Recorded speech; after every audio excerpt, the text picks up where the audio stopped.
Bonjour à tous, c'est Paul Mathieu et bienvenue sur la chaîne du Doc. Pour être honnête, je ne sais pas exactement comment je vais titrer cette vidéo, mais on va parler de Martin Fourcade qui aurait, selon un abonné, peut-être menti. On va également parler de performance et de relation avec la VO2 max, donc la capacité cardiovasculaire. Pour remettre un petit peu les choses dans le contexte, j'avais récemment commenté une vidéo de Martin Fourcade où il nous indiquait avoir une fréquence cardiaque de 24 battements par minute au repos. Petit spoiler, c'est extrêmement faible, mais cela peut se voir très rarement chez des athlètes d'élite. Et pour rappel, Martin Fourcade, c'est un athlète extrêmement titré avec plusieurs médailles d'or dans le biathlon, qui est un des sports d'hiver qui va avoir les athlètes avec les plus grosses VO2, c'est-à-dire la VO2 c'est la consommation d'oxygène et c'est le reflet de la capacité cardiovasculaire. Et pourquoi est-ce que je fais cette vidéo? Parce que je vais réagir à un commentaire que je trouve intéressant. Récemment, on a Martin Fourcade qui a couru le marathon pour tous en 3h43.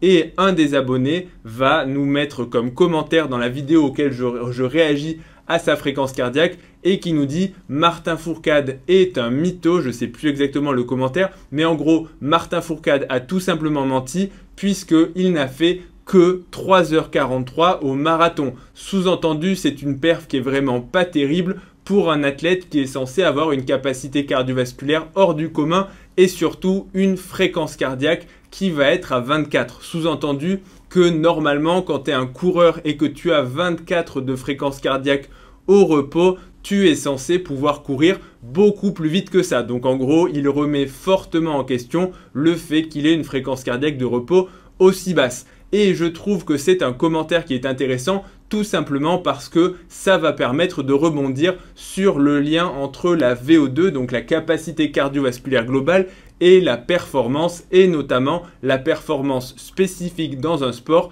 à savoir la course à pied, ou bien on peut même commenter avec le biathlon. Ce qu'il faut bien comprendre, c'est que dans les sports d'endurance, il va être nécessaire d'avoir ce que je vais appeler un gros moteur, c'est-à-dire un gros cardio, un cœur capable de débiter énormément d'oxygène et de sang par minute pendant l'effort. Et c'est pour cette raison que les meilleurs athlètes des sports d'endurance ont une capacité cardiovasculaire extrêmement importante, ce qu'on va appeler la VO2 max. La VO2 max, donc encore une fois, c'est le reflet de la consommation d'oxygène totale du corps qui va lui-même refléter trois paramètres. Premièrement, les poumons qui captent l'oxygène. Deuxièmement, le cœur qui est capable d'augmenter son débit et de le maintenir élevé pendant très longtemps. Et en bout de chaîne, les muscles qui vont véritablement absorber l'oxygène et le convertir ou plutôt l'utiliser pour produire de l'énergie. Donc même si on a un très gros cardio, il faut également des muscles qui sont adaptés à l'effort afin de pouvoir produire un effort et surtout de réaliser une performance. Donc dans les sports d'endurance, bien évidemment que les meilleurs athlètes ont un très gros cardio. Mais pour autant, avoir un gros cardio et donc une grosse VO2 max et donc inévitablement quand on est un athlète d'élite olympique, une fréquence cardiaque relativement basse au repos, même si tout le monde et tous les athlètes d'élite qui ont été titrés et qui ont des médailles d'or dans les sports d'endurance n'ont pas 24 de fréquence cardiaque au repos, mais il est vrai qu'en général ils vont plutôt être, enfin en tout cas on va dire qu'ils vont être en tout cas en général au-dessous de 50, c'est-à-dire avoir le cœur relativement lent, ce qui est à la fois une adaptation cardiovasculaire des sports d'endurance, mais aussi une sélection, on va dire, génétique, puisqu'il faut déjà avoir le cœur un petit peu lent afin d'être capable de bien performer, puisque les gens qui démarrent même sans avoir fait de sport avec un cœur à 80-90 par minute, ils ne sont pas vraiment faits, on va dire ça comme ça, pour les sports d'endurance. Ça ne veut pas dire qu'ils ne peuvent pas progresser, mais ça veut dire que de base, c'est comme si tu démarres la musculation en étant tout gringalé par rapport à quelqu'un qui est déjà musclé.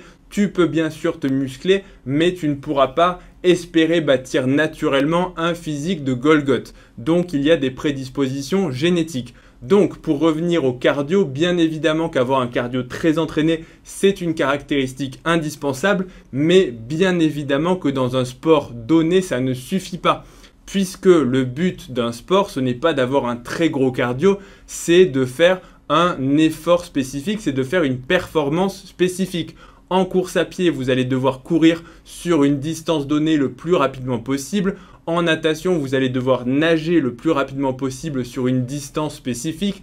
En vélo, vous allez devoir pédaler sur une distance, là encore, le plus rapidement possible. En biathlon, il va d'abord falloir faire du ski de fond avec une charge importante sur le dos pour ensuite faire du tir à l'arc, ce qui est le sport de Martin. Donc vous aurez compris que avoir un gros moteur, c'est une capacité nécessaire et essentielle pour bien performer dans ces sports-là d'endurance, mais que ça n'est pas le reflet ni la garantie de faire un effort, on va dire, en tout cas de niveau olympique. Je m'explique. Si vous prenez par exemple, on va prendre un exemple au hasard, vous prenez un cycliste qui a gagné le Tour de France. Bien évidemment que son cardio, il est extrêmement développé puisque le vélo est un des sports qui va développer énormément le cardio puisque c'est de l'endurance et parce qu'il y a également une composante musculaire, c'est-à-dire qu'il faut mettre en jeu beaucoup de muscles et notamment les muscles du haut du corps puisqu'il faut tenir le guidon, donc vous travaillez un petit peu plus le cardio en vélo qu'en course à pied.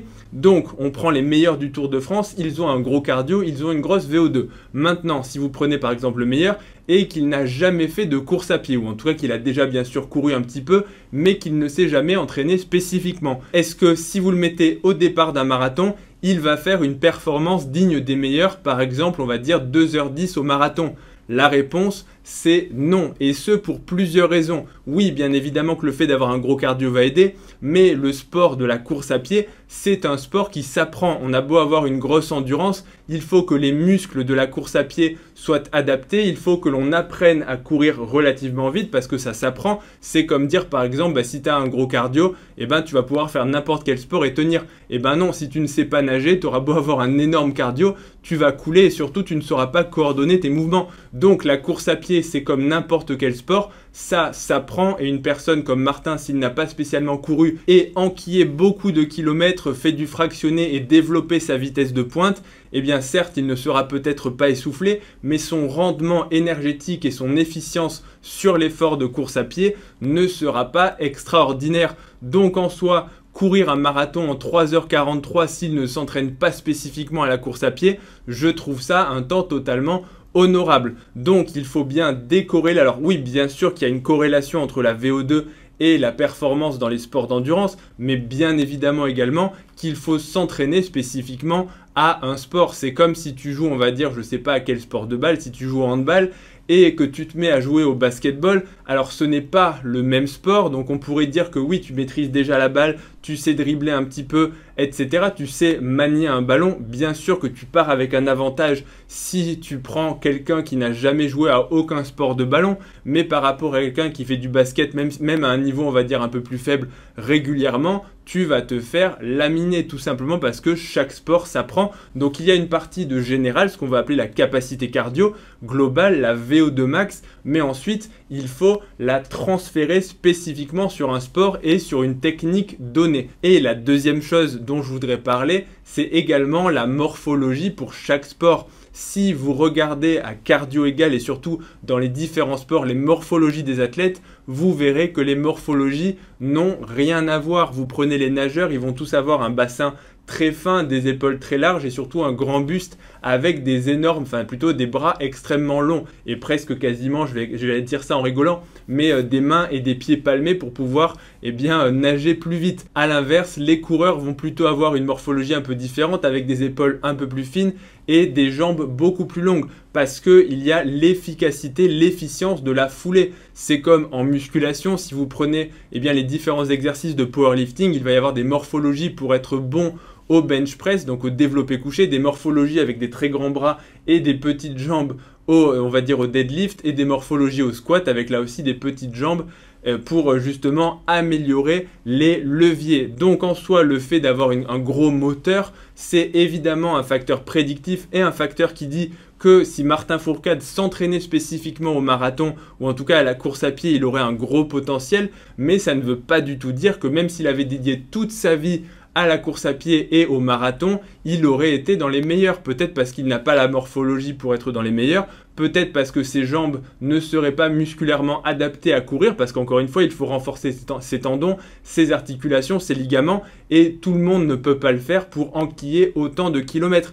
Donc dans chaque sport, il va y avoir des particularités. Donc en soi, est-ce que, pour revenir au commentaire initial, je trouve que ça répond pas exactement au fait est-ce que c'est un mytho ou pas. Et encore une fois, le commentaire, bon, je vais pas vraiment revenir dessus, mais c'est l'occasion quand même d'aborder ce petit, on va dire, cette petite particularité par rapport à la VO2 max, qui est un chiffre, et tout ce qui va être la translation dans la performance. Et là encore, pour avoir déjà testé beaucoup d'athlètes et notamment de coureurs sur tapis, il peut très bien y avoir deux personnes qui courent et qui ont fait un test d'effort avec la même VO2. Je vais vous donner au pif par exemple 50 de VO2 max sur tapis. Et il peut y en avoir un qui va avoir une VMA de 17 et l'autre une VMA de 15,5. Tout simplement parce que la VO2 ne reflète pas votre efficience pendant la course à pied. Donc ça, c'est vraiment quelque chose qu'il est important de comprendre. Avoir le cœur lent et avoir une grosse VO2 ne veut pas dire que vous allez courir le marathon parmi les meilleurs et arriver en premier. Sinon, ce serait trop simple.